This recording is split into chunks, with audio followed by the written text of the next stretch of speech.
وما علينا إلا البلاغ المبين. رب اشرح لي صدری ویسر لی امری واحلل عقدۃ من لسانی یفقہوا قولی. سورہ واقعہ دیکھیں گے ہم آیت 63 سے 67 تک. اللہ رب العزت اپنی نشانیاں بیان فرما رہے ہیں اور یہ دلائل ہیں سارے. یہ سارے دلائل ہیں مر کر بعد دوبارہ جی اٹھنے کے حوالے سے، اور پلس یہ انسان کی محرومی اور اللہ رب العزت کی قدرت کے حوالے سے. اعوذ باللہ من الشیطان الرجیم. افرأیتم ما تحرثون، کیا فا بھلا رأی دیکھا تم نے، کیا بھلا دیکھا تم نے، یعنی کیا تم غور کرتے ہو، ما جو تحرثون، ہرسا کہتے ہیں دانے بکھیرنے کو، تحرثون جو دانے تم بکھیرتے ہو. کھیتی کو بھی کہتے ہیں نا زراعت، یہ بھی لفظ آگے آ جائے گا یہاں پہ. ما تحرثون جو بیج تم بوتے ہو، کیا بھلا دیکھا تم نے جو بیج تم بوتے ہو. انتم تزرعونہ، کیا انتم کیا تم تزرعونہ تم اس کو اگاتے ہو، تزرعونہ تم اسے اگاتے ہو، ام یا نحن الزارعون ہم اس کو اگاتے ہیں.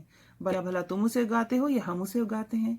لو نشاء اگر ہم چاہیں، لو اگر نشاء ہم چاہیں، لجعلناہ لا البتہ، جعل بنانے کے لیے ہوتا ہے، کر دینے کے لیے، نہ ہم ہو اس کو، البتہ ہم کر دیں اس کو، کیا کر دیں، حطاما ریزہ ریزہ، بالکل برباد، چورا چورا.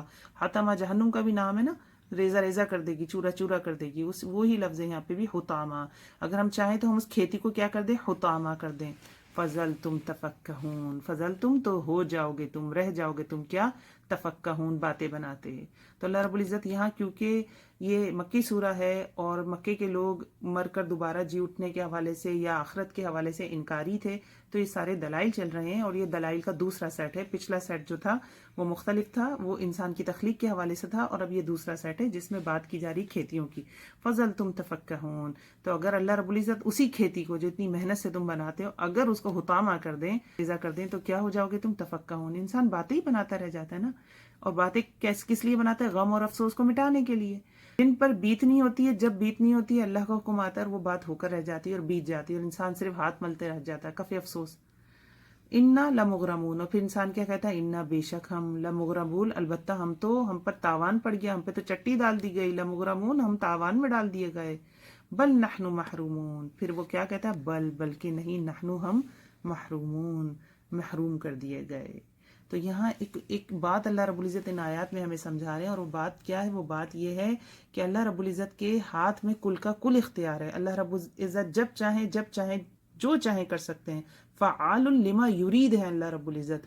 انسان یہ سمجھتا ہے کہ وہ دنیا میں اپنی منمانیاں کرے گا اور وہ مر کر دوبارہ، جب مر کر قبر میں جائے گا تو دوبارہ نہیں اٹھایا جائے گا، اس سے سوالات نہیں کیے جائیں گے. تو اللہ رب العزت انسان کی بے بسی بتا رہے ہیں کہ انسان تو دنیا میں بھی اتنا بے بس ہے کہ وہ ایک دانے کو پھاڑ کے اس سے کوئی پودا نہیں بنا سکتا، اور اگر اللہ کی رحمت سے پوری کھیتی تیار ہو بھی جائے تو وہ کھیتی اللہ رب العزت کے ہی اختیار میں ہوتی ہے. اللہ رب العزت جب چاہیں اس کو ریزہ ریزہ کر دے، اور انسان کے اختیار میں کچھ نہیں ہوگا، انسان کچھ نہیں کر سکے گا، اس کے لیے صرف باتیں رہ جائیں گی.